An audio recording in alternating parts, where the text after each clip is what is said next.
All right, let's dive in. Today, we're going to break down step by step a professional pre-shot routine that is absolutely designed to build you a rock-solid, consistent golf game. Let's get right to it. It's the most maddening question in all of golf, isn't it? One swing, you feel like a pro. It's pure. The next one? Who knows where that ball is going? Well, I've got good news. The problem probably isn't your swing itself. It's everything that happens before you even take the club back. And boom, there it is. That's the big idea we're digging into today, based on the work of PGA pro Henrik Jens. The real secret to a powerful, repeatable swing is all in the foundation you build. Honestly, the quality of your shot is pretty much decided before you even move. Now, this is not just some random collection of tips from a magazine. This is a complete, holistic routine that's been tweaked and perfected over 20 years. It pulls together the mental game, the technical details, and the physical setup. It's all about giving you total confidence over the ball. So here's our game plan. First, we're going to figure out your unique core type. That's the foundation.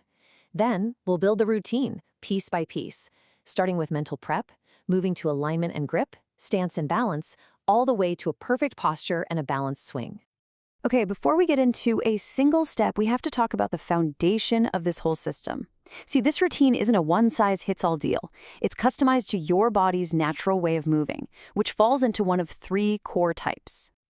This chart really breaks it down. Are you an upper core player who generates power with rotation?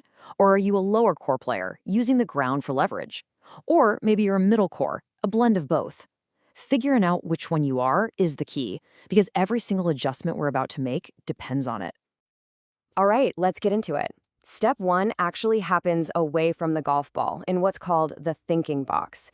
This is your mental command center. This is where you win or lose the shot before you even take your stance. And it all starts with a simple but incredibly powerful breathing technique. Just stand a few yards back, take a slow, deep breath in through your nose, and then breathe out through your mouth for twice as long. That one little action dumps tension and brings your focus right into the present moment. So now you're calm, you're focused, it's time to take the first physical steps.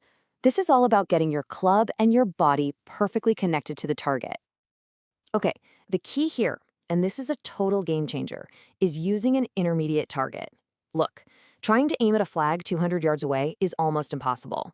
But aiming at a leaf or a spot a foot in front of your ball, that's easy. And notice that little core-specific tweak? You're already setting the club face to match your body's natural swing path.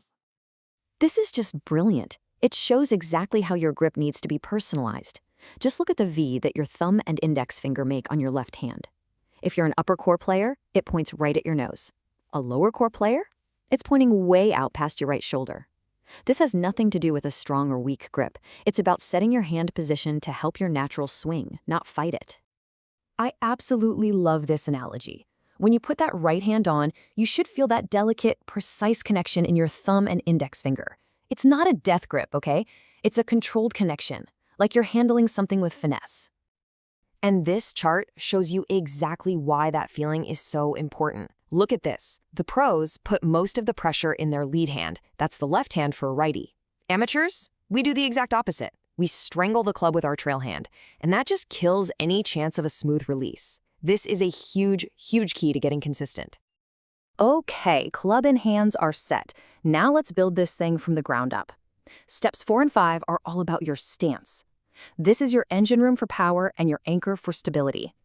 This sequence is so smart because it removes all the guesswork.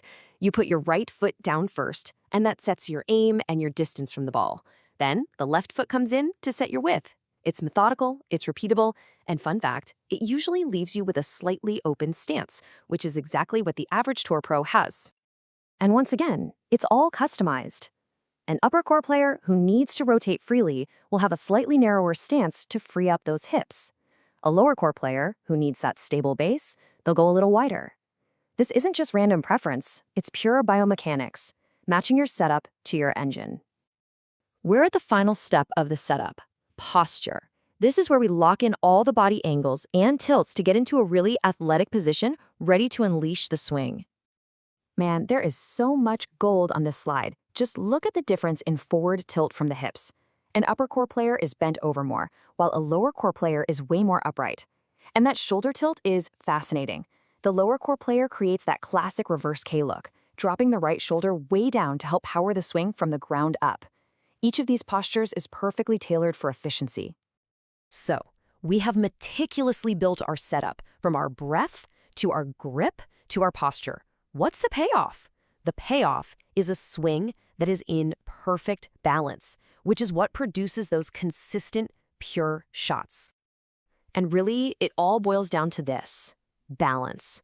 The entire routine we just went through is designed for one thing: to get you into a perfect static balance at the start, to help you maintain dynamic balance during the swing, and to get you back to a perfect static balance at the finish.